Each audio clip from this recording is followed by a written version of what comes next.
వేదిక మీదున్న పెద్దలందరికీ పేరు పేరున నా హృదయపూర్వక నమస్కారాలు. కష్టకాలాల్లో నాకు అన్నగా నిలబడిన పవన్ అన్నకి నా హృదయపూర్వక నమస్కారాలు. రాజకీయాల్లోకి రావాలనుకున్నప్పుడు నాకు అవకాశం ఇచ్చి నన్ను ముందరికి ప్రోత్సహించిన చంద్రబాబు నాయుడు గారికి నా హృదయపూర్వక ధన్యవాదములు. జై హో బీసీ, జై హో బీసీ.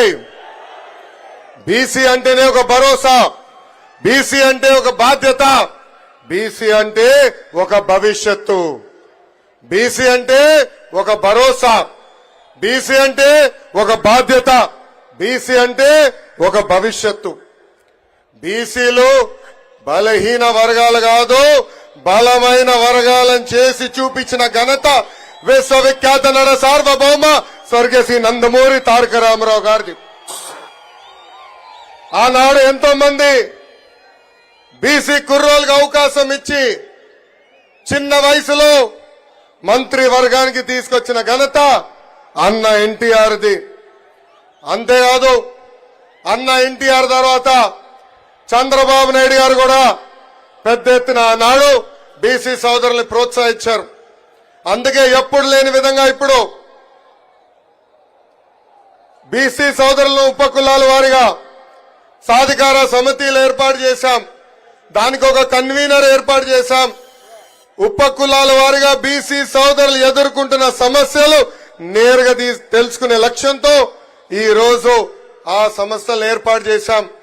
అంతేకాదు ఉపకులాల వారిగా రాబోయే రోజుల్లో పెద్ద ఎత్తున యువ నాయకత్వాన్ని ప్రోత్సహించే లక్ష్యంతో తెలుగుదేశం పార్టీ ముందరికెళ్తుందని ఈ సభాముఖంగా బీసీ సోదరులు కూడా తెలుపుతున్నా. అంతేకాదు బీసీ సోదరులందరూ మనం ఆలోచించాలి. స్థానిక సంస్థల్లో 34% రిజర్వేషన్ మనకు ఉందంటే దానికి కారణం ఆ పసుపు జెండా తెలుగుదేశం పార్టీ. బీసీల కోసం సబ్ ప్లాన్ ద్వారా 36,000 కోట్ల రూపాయలు ఖర్చు పెట్టిన party Telugu Desam party. BC corporation కి 3,000 కోట్ల రూపాయల నిధులు కేటాయించి 4,20,000 మంది మన బీసీ సోదరుల నుంచి పేదరికం నుంచి బయటికి తీసుకొచ్చిన పార్టీ తెలుగుదేశం పార్టీ. ఆదరణ పథకానికి 1,000 కోట్ల రూపాయలు కేటాయించి పన్నిమోట్లు కూడా అందజేసిన పార్టీ మన party Telugu Desam party. Best available schools, skill development, study circles, విదేశీ విద్య లాంటి అనేక సంక్షేమ కార్యక్రమాలు తీసుకొచ్చిన జెండా మన పసుపు జెండా. చేనేత సోదరులకి, మత్స్యకారులకి, కల్లు గీత కార్మికులకి 50 సంవత్సరాల్లోనే పెన్షన్ కూడా ఇచ్చిన పార్టీ తెలుగుదేశం పార్టీ. ఆనాడు మన ప్రభుత్వ అధికారంలో ఉన్నప్పుడు కేంద్రంలో ఏకంగా బీసీ సోదరుల కోసం ఒక మినిస్ట్రీ ఉండాలని ఆనాడు తీర్మానం కూడా చేసిన పార్టీ మన పార్టీ. కానీ ఈ సైకో జగన్ ముఖ్యమంత్రి అయిన తర్వాత బీసీ సోదరులకి వెన్నుపోటు పొడిశాడు. ఆనాడు ఏకంగా బీసీ సోదరులు వెన్నుముక్క అన్న వ్యక్తి ఈ రోజు బీసీ సోదరులు వెన్నుముక్క ఈ రోజు ఇరగొట్టాడు. స్థానిక సంస్థలో 10% రిజర్వేషన్ తగ్గించి 16,000 మంది బీసీలకి ఏకంగా పదవులు దూరం చేశాడు. అంతేకాదు ఈ రోజు మనందరం చూస్తే 8,000 ఎకరాల బీసీ సోదరుల అసైన్ ల్యాండ్ ని వెనక్కి తీసుకున్న పార్టీ ఈ వైకాపా పార్టీ. ఆదరణ పథకం రద్దు చేశారు. ఆనాడు ఆదరణ పథకం కింద మన బీసీ సోదరులు 10% డబ్బులు కడితే కనీసం ఆ డబ్బులు ఈ రోజు రిటర్న్ ఇచ్చే పరిస్థితుల్లో లేరు. ఇంకా బీసీ కార్పొరేషన్ నిధులు లేవు.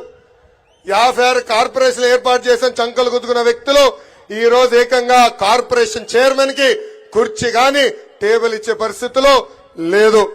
ఇంకా 75,000 కోట్ల బీసీ సబ్ ప్లాన్ కి రావాల్సిన నిధులు తప్పుదారు మళ్లించింది ఈ ప్రభుత్వం. మా మత్స్యకార సోదరులు కూడా మోసం చేసి ఏకంగా 217 జియో తీసుకొచ్చి వెన్నుపోటు పొడిచింది ఈ సైకో జగన్మోహన్ రెడ్డి. యాప్కాబ్ నిర్వీర్యం చేశారు. అదేవిధంగా 300 మంది బీసీలని ఎప్పుడు లేని విధంగా చంపేసింది ప్రభుత్వం. 26,000 మంది బీసీల పైన దొంగ కేసులు పెట్టి జైలుకు కూడా పంపించింది ఈ ప్రభుత్వం. అంతెందుకు వేదికమైన పెద్దలు యనమల రామకృష్ణ గారు పెళ్లికెళ్తే ఎస్సీ ఎస్టీ కేసు పెట్టారు. అయ్యన పాత్రుడు గారి పైన ఏకంగా రేపు కేసు పెట్టారు. కొల్లు రవీంద్ర గారి పైన, అదేవిధంగా అచ్చెన్నాయుడు గారి పైన కూడా అనేక కేసులు పెట్టారు. నిన్నగాక మొన్న నంద్యాల తెలుగుదేశం పార్టీ అధ్యక్షులుగా రాజశేఖర్ గారిని నియమిస్తే ఆ బీసీ నాయకుడి పైన 2 రోజుల క్రితం ఏకంగా రౌడీ షీటర్ కూడా ఓపెన్ చేసింది ప్రభుత్వం. ఈ ప్రభుత్వం ఒకటి చెప్తున్నా, మీరు పెట్టే ఎఫ్ఐఆర్లు మడిచి ఎక్కడ పెడతారో పెట్టుకోండి. 2 నెలలు మా ప్రభుత్వం వస్తుంది. రెడ్ బుక్ లో ఉన్న ప్రతి పేరుకి వసూలు చేసి తీసుకొచ్చే బాధ్యత నేను తీసుకుంటా. అంతేకాదు వాళ్ళ పార్టీకి చెందిన మంత్రులు, ఎంపీలు, ఎమ్మెల్యేలు ఏం మాడుతున్నారో మనందరం చూసాం. ఈ రోజు ఏకంగా వాళ్ళ పార్టీకి చెందిన ఎమ్మెల్సీ బీసీసీఎల్ అధ్యక్షుడు జంగా కృష్ణమూర్తి గారు వైకాపా పార్టీలో బీసీలకి న్యాయం జరగట్లేదని చెప్పే పరిస్థితికి వచ్చారు. పద్మశాలి సామాజిక వర్గానికి చెందిన కర్నూలు ఎంపీ సంజీవ్ కుమార్ గారు ఏకంగా వైకాపా పార్టీలో బీసీల గొంతు నొక్కేస్తున్నారని చెప్పే పరిస్థితి.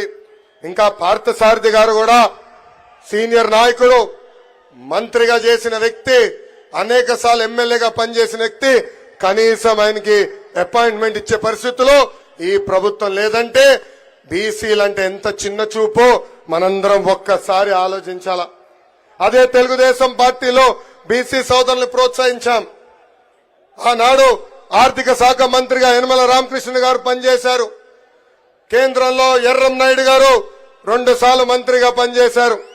ఇంకా మన రాష్ట్రంకి వచ్చే గల అనేక మంది బీసీ నాయకుల్ని మంత్రులుగా మనం ప్రోత్సహించాం. ఇంతేకాదు ఒక టీటీడీ చైర్పర్సన్ అన్నా, టుడా చైర్మన్ అన్నా ఏకంగా బీసీలని ప్రోత్సహించిన పార్టీ తెలుగుదేశం పార్టీ. ఇప్పుడు బీసీ సోదరులందరం మనం ఆలోచించాలా, ఆ పదవుల్లో ఈ రోజు ఎవరు కూర్చుంటున్నారని. ఇంతేకాదు మనందరం చూశాం, 10వ తరగతి కుర్రోడు అమర్నాథ్ గౌడ్ని ఎంత కిరాతకంగా చంపేశారో వైకాపా నాయకులు. అమర్నాథ్ గౌడ్ చేసిన తప్పేంటో తెలుసా? వాళ్ళ అక్కని వేధిస్తున్న వైకాపా నాయకులు వ్యతిరేకంగా మాట్లాడతాం, పోలీస్ స్టేషన్కి వెళ్లి కేసు పెడతాం. ఆ కుర్రోడిని ఏకంగా కొట్టి అతను చదువుకున్న పుస్తకాల నుంచి కాగితాలు చింపి నోట్లో కుక్కేసి కాలు చేతులు కట్టి పెట్రోల్ పోసి తలగలు పెట్టారు ఈ వైకాపా నాయకులు. ఈ రోజు ఆ చెల్లమ్మని చదివిస్తుంది నా తల్లి భువనేశ్వరి అమ్మ. అది తెలుగుదేశం పార్టీ కంటే బీసీలంటే ఎంత చిత్తశుద్ధో. ఇంతేకాదు తెలుగుదేశం పార్టీకి చెందిన నాయకులు నందం సుబ్బయ్య గారు, చంద్రయ్య గారు, జాలయ్య గారిని ఎట్లా కొట్టే చంపేశారో మనందరం చూసాం. ఏకంగా వాళ్ళ అంత్యక్రియలు కూడా మన నాయకుడు చంద్రబాబు నాయుడు గారు వెళ్లే పరిస్థితి మనందరం చూసాం. విజయనగరంలో కృష్ణ మాస్టర్ గారిని ఏకంగా బొలేరో తీసుకుని గుద్ది చంపేశారు. ఇనుప రాడ్లు తీసుకుని కొట్టి ఎలా చంపేశారో మనందరం చూసాం. ఇంకా ధర్మవరంలో మా పద్మశాలి సోదరులు వాళ్ళు నేసిన బట్టని ఇక్కడ విజయవాడలో వైకాపా నాయకులు అమ్మారు. వాళ్ళకి బాకీలున్నారని పద్మశాలి నాయకులు వెళ్లి అక్కడ విజయవాడలో వైకాపా నాయకులు అడిగితే ఏకంగా వాళ్ళ షర్టు ప్యాంటు విప్పి కింద కూర్చోబెట్టి వీడియోలు తీసి బయటకు వదిలేసే పరిస్థితి మనందరం చూసాం. అంతేకాదు నా పాదయాత్రలో శ్రీకాళహస్తి నియోజకవర్గంలో రజక సామాజిక వర్గానికి చెందిన మునిరాజమ్మ నన్ను కలిసింది. ఆ తల్లి ఆమె బాధలు వ్యక్తం చేసింది. అక్కడున్న బడా చోర్ బిఎఫ్ మధుసూదన్ రెడ్డి చేసే ఏదో పనులు ఎండగట్టింది. అది చూసిన తర్వాత ఏకంగా అక్కడున్న శాసనసభ్యుడు వెళ్లి ఆమె షాప్ ని ధ్వంసం చేశారు. ఆమెని అన్ని రకాలుగా ఇబ్బంది పెట్టారు. ఆ అమ్మకి అన్నగా నిలబడిన వ్యక్తి మన నాయకుడు చంద్రబాబు నాయుడు గారు. ఆయన ప్రోత్సాహంతో మళ్లీ ఆ తల్లి షాపు పెట్టుకునే పరిస్థితి. ఈ సభాముఖంగా అడుగుతున్న జగన్ని, ఇదేనా మా బీసీలకి నువ్వు ఇచ్చే గౌరవాన్ని? పాదయాత్రలో బీసీలు ఎదుర్కొంటున్న సమస్యలు నేరుగా నేను తెలుసుకున్నా. ఆనాడు ఆదరణ పథకం కింద రజక సోదరులకి వాషింగ్ మెషిన్ ఇచ్చాం. కానీ ఈరోజు ఆ వాషింగ్ మెషిన్లన్నీ పక్కన పెట్టేసే పరిస్థితి వచ్చింది. రజక సోదరులు అడిగా, ఎందుకు మీరు వాడట్లేదంటే పెరిగిన కరెంట్ ఛార్జీల వల్ల మేము వాషింగ్ మెషిన్ వాడుకోలేకపోతున్నాం అని చెప్పారు. కల్లు గీత కార్మికులకి పనిముట్లు ఇవ్వట్లేదు. ఏకంగా ఎక్సైజ్ అధికారులు వచ్చి పెద్ద ఎత్తున వాళ్ళని ఇబ్బంది పెడుతున్నారు. రియల్ ఎస్టేట్ డెవలప్మెంట్ వల్ల కల్లు గీత కార్మికులకి కావాల్సిన చెట్లు కూడా కొట్టేసే పరిస్థితి నేను స్వయంగా చూశా. చేనేతలకి ఆనాడు ఉచితంగా కరెంట్ అందజేశాం. సబ్సిడీ ద్వారా అనేక పరికరాలు అందజేశాం. 50% సబ్సిడీతో మగ్గాలు ఇచ్చాం, కలర్ సబ్సిడీ ఇచ్చాం, యాన్ సబ్సిడీ ఇచ్చాం. ఈ రోజు ఈ ప్రభుత్వ అధికారులకు వచ్చిన తర్వాత అవన్నీ రద్దు చేసింది. ఇంకా మా యాదవ సోదరులు కూడా ప్రోత్సహించడానికి గతంలో గొర్రెలు మేకలు పెట్టుకునే కూడా డబ్బులు ఇచ్చాం. మినీ గోకులాలు కట్టాం. ఏకంగా బంజర భూములు కూడా ఆనాడు అందజేశాం. ఈ రోజు ఈ ప్రభుత్వ అధికారులకు వచ్చి గోపాల మిత్రులు మెడబట్టుకుని బయటికి గెంటేసింది. వాళ్ళని కూడా అన్ని రకాలుగా ఇబ్బంది పెట్టింది ఈ ప్రభుత్వం. ఇంకా మా మత్స్యకార సోదరులకి గతంలో సబ్సిడీ ద్వారా వలలు అందజేశాం, బోట్లు ఇచ్చాం, ఏకంగా ఐస్ బాక్సులు మోపెడ్లు కూడా అందజేశాం. ఈ ప్రభుత్వం వాళ్ళని కూడా మెడబట్టి రోడ్డు బయట గెంటేసింది. బీసీ సోదరులకు ఎదుర్కొన్న సమస్యలు పాదయాత్రలు తెలిసిన అవకాశం నాకు వచ్చింది. ఆ నివేదిక వేదికమైన పెద్దలకు అందజేశాం. అది మన అధ్యక్షులు చంద్రబాబు నాయుడు గారు బీసీ డిక్లరేషన్ లో భాగంగా మన సమస్యలు పరిష్కరిస్తారు. 2019లో నేను పోటీ చేయాలనుకున్నప్పుడు చంద్రబాబు నాయుడు గారు మీరు రాష్ట్రంలో ఎక్కడ పోటీ చేయాలనుకుంటున్నారని నన్ను అడిగారు. ఆనాడు ఆయనకు ఒకటే చెప్పా, అయ్యగారు ఎప్పుడు గెలవని నియోజకవర్గం నాకు ఇవ్వండి, గెలిపించి చూపించే బాధ్యత నేను తీసుకుంటానన్నాను. ఆనాడు నన్ను మంగళగిరికి పంపించారు. 21 రోజుల ముందలు వచ్చాను. స్వల్ప మెజారిటీతో ఓడిపోయాను. కానీ గత 4 సంవత్సరాలు 10 నెలలుగా మంగళగిరి ప్రజలు నమ్ముకుని ఎప్పుడు లేని విధంగా సంక్షేమ అభివృద్ధి కార్యక్రమాలు ఈ పసుపు జెండా చేసింది. ఆంధ్ర రాష్ట్రంలో ఎక్కడ జరిగిన విధంగా 29 సంక్షేమ కార్యక్రమాలు మన నియోజకవర్గంలో మనం చేశాం. మంగళగిరి ప్రజలందరికీ నేను శిరసు వంచి పాదాభివందనం చేస్తున్నాను. నాకు మీరు అండగా నిలబడ్డారు, నన్ను మీరు ప్రోత్సహించారు.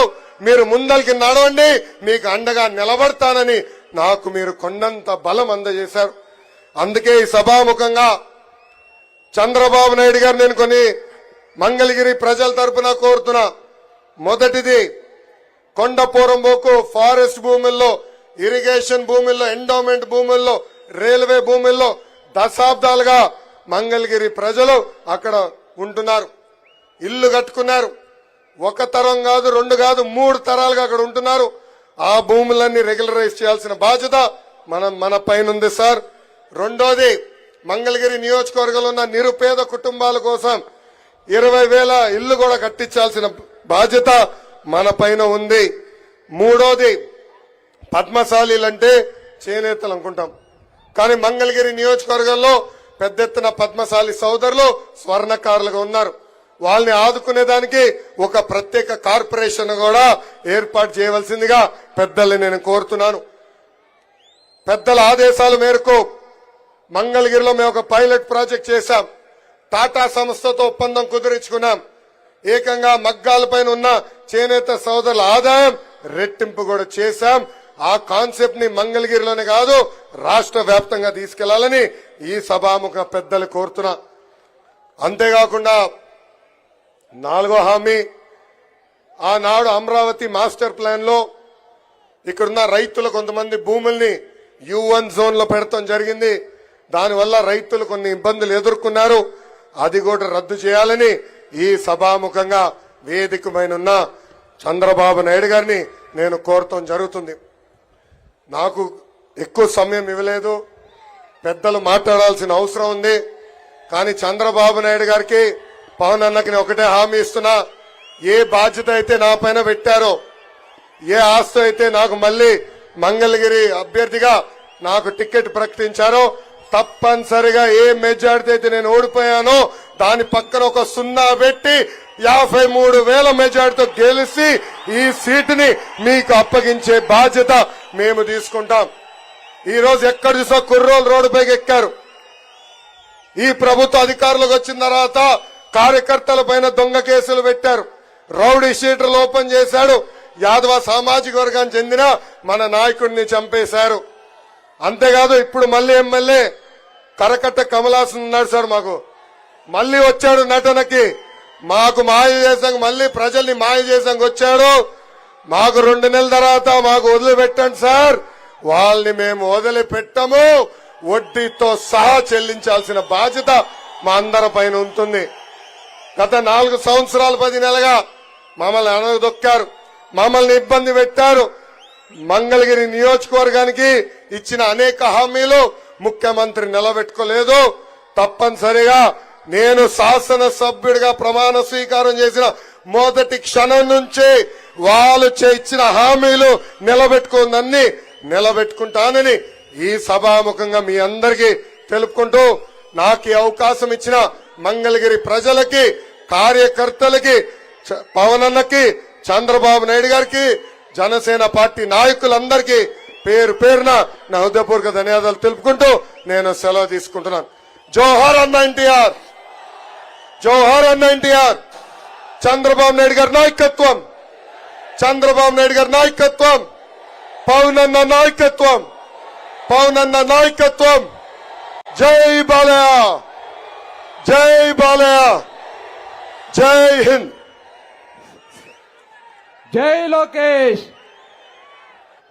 లోకేష్ గారికి ప్రత్యేకంగా ధన్యవాదాలు తెలియజేస్తూ